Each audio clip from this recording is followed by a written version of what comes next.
গাজীপুরের কাপাসিয়ায় স্ত্রী ৩ সন্তানসহ একই পরিবারের ৫ জনকে হত্যার ঘটনায় চাঞ্চল্যকর তথ্য দিয়েছে পুলিশ। ৫টি লাশের ওপর পাওয়া গেছে কম্পিউটারে টাইপ করা অভিযোগ। ৫টি একই অভিযোগের কপি, গোপালগঞ্জ সদর থানার ওসি বরাবর লেখা। সেই অভিযোগ থানায় দেওয়া হয়েছে কিনা বা দিলেও গ্রহণ করা হয়েছে কিনা সে বিষয়ে খোঁজ নেওয়া হচ্ছে বলে জানিয়েছেন গাজীপুর জেলা পুলিশের অতিরিক্ত police super Kaliganj circle Mohammad Asaduzzaman. লাশের ওপর রাখা অভিযোগ সূত্রে জানা যায়, স্ত্রী শারমিন খানম স্বামীর উপার্জিত ১০ লাখ টাকা হাতিয়ে নিয়ে বাবার বাড়িতে জমি কিনেছেন। এছাড়া তিনি খালাতো ভাই রাজুর সঙ্গে পরকীয়ায় জড়িয়ে পড়েছিলেন। জানাজানি হওয়ার পর দাম্পত্য সম্পর্কে ফাটল ধরে ৫ মে স্ত্রী শারমিন খানম ও তার প্রেমিক রাজু আহমেদ স্বামী ফোরকানকে বেধড়ক মারধর করে।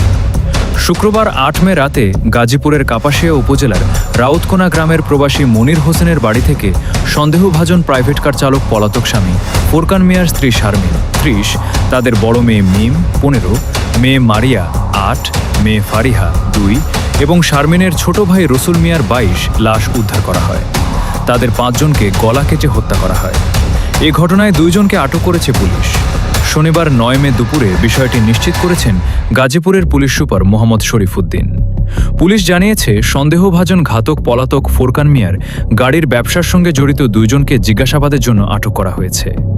আটকদের নাম প্রকাশ করেনি পুলিশ। প্রত্যক্ষদর্শীরা জানান, দৃশ্যটি ছিল অত্যন্ত ভয়াবহ।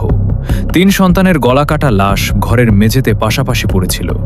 শারমিনের ভাই রসুলের লাশ ছিল বিছানার উপর। অন্যদিকে শারমিনের হাত মুখ বাঁধা নিথর দেহ জানালার পাশে পড়ে থাকতে দেখা যায়। পুলিশ ও স্থানীয় সূত্রে জানা যায়, প্রবাসী মনির হোসেনের বাড়িতে সপরিবারে ভাড়া থাকতেন ফোরকান মিয়া। শুক্রবার রাতেও পরিবারের সবাইকে স্বাভাবিকভাবে দেখা গেছে। তবে শনিবার সকালে হঠাৎ ৫ জনের গলা কাটা লাশ পড়ে থাকতে দেখে পুলিশে খবর দেন স্থানীয়রা। প্রতিবেশীরা বলছেন, ফোরকান ও তার স্ত্রীর মধ্যে প্রায়ই পারিবারিক কলহ হতো। ওই বিরোধের জেরেই তিনি স্ত্রী, ৩ সন্তান ও শ্যালককে হত্যা করে পালিয়ে যেতে পারেন। কাপাসিয়া থানার ওসি শাহিনুর আলম জানান, ফোরকান মিয়া প্রায় ১ বছর আগে এ বাড়িটি ভাড়া নিয়েছিলেন। প্রাথমিক তদন্তে ধারণা করা হচ্ছে, পারিবারিক কলহের জেরে ফোরকান মিয়া নিজেই এ হত্যাকাণ্ড ঘটিয়ে পালিয়েছেন। গাজীপুর জেলা পুলিশের অতিরিক্ত পুলিশ সুপার আশফাক উজ্জামান জানান, লাশগুলো ময়নাতদন্তের জন্য গাজীপুর শহীদ তাজউদ্দিন আহমদ মেডিকেল কলেজ হাসপাতাল মর্গে পাঠানোর প্রক্রিয়া চলছে। এ ঘটনায় মামলার প্রস্তুতি চলছে এবং অভিযুক্ত ফোরকান মিয়াকে গ্রেফতারে পুলিশের একাধিক টিম ইতোমধ্যে অভিযানে নেমেছে।